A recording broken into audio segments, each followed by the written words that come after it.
Everyone in the family could see the countdown above my sister Stella's head. They all knew she would die on her 16th birthday. So Stella became the most precious person in this household. The delicious snacks were hers. The pretty dresses were hers. Even the bedtime stories from Mom and Dad, those were hers too. I felt sorry for her, but I also envied all the favoritism she received, until I finally made it to her 16th birthday. Mom and Dad, afraid I would cause trouble, locked me, burning with fever, in the storage room. I pounded on the door in fear. Mom, let me out. I have a fever. My head hurts so much. Mom gritted her teeth. Enough. Your sister only has today left before she dies. Can't you just bear with it? But I feel awful. Gradually, the sounds outside the door disappeared, and my consciousness grew hazy. My body suddenly felt very light. Through the old wooden door, I could see the warm lights in the living room. Mom and Dad sat pressed close to Stella on the sofa. Mom's hand gently patted Stella's back while Dad kept his head down, his shoulders trembling slightly. Stella wore her only new dress, pale blue with tiny embroidered stars on the hem. Her face looked especially pale under the lamplight, her lips almost bloodless. Mom? Dad? Is Ivy really okay? Stella's voice was soft, heavy with congestion. I heard her calling out that her head hurt. Don't worry about her, Mom echoed, reaching out to tenderly touch Stella's cheek and brush the stray hair from her forehead. Exactly. She's not running a fever. She's just faking illness for sympathy. You only have one more day before you— Mom's words caught in her throat. Her eyes reddened. Just focus on your birthday tomorrow. Don't let her ruin your mood.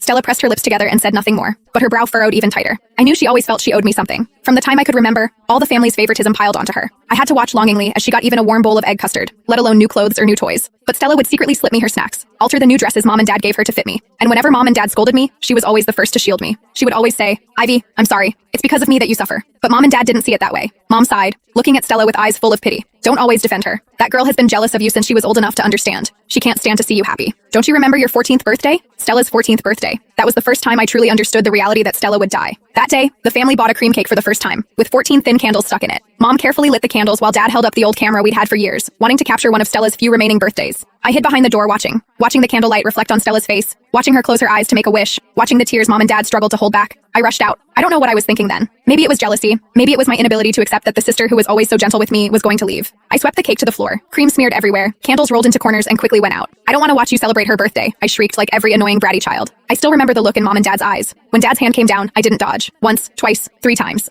Mom cried but didn't stop him. It was Stella who threw herself over me, using her thin body to shield me. Don't hit Ivy anymore, Dad. Stop hitting her. Her voice trembled, but she held me tightly. It's my fault. All my fault. That night, Stella snuck into my room and pressed half a candy she'd hidden into my hand. She had a red mark on her wrist from where the chair had scratched her while protecting me during the day. Ivy, I'm sorry, she said softly, her fingers gently touching my swollen cheek. I'll be gone soon. And after that, no one will compete with you for things anymore. In the living room, Mom tenderly touched Stella's face, her fingertips softly brushing the stray hair from her forehead. Stella, don't pay attention to her, Mom said, exhaustion in her voice. That child has been jealous of you since she was old enough to understand. You know that. I froze. Yes, I was jealous of Stella. I was jealous that she had all the favoritism, jealous of her new dresses, jealous that when she had a fever, Mom would watch over her all night, jealous that even with only one day left to live, she was still the apple of Mom and Dad's eye. I drifted toward Stella, wanting to grab her hand, wanting to tell her I really did have a fever, that my head really hurt. But my hand passed straight through her body, like passing through a wisp of fog. I stopped midair, staring blankly at my transparent fingers. I looked back at the tightly shut storage room door. Dim light leaked from beneath the crack.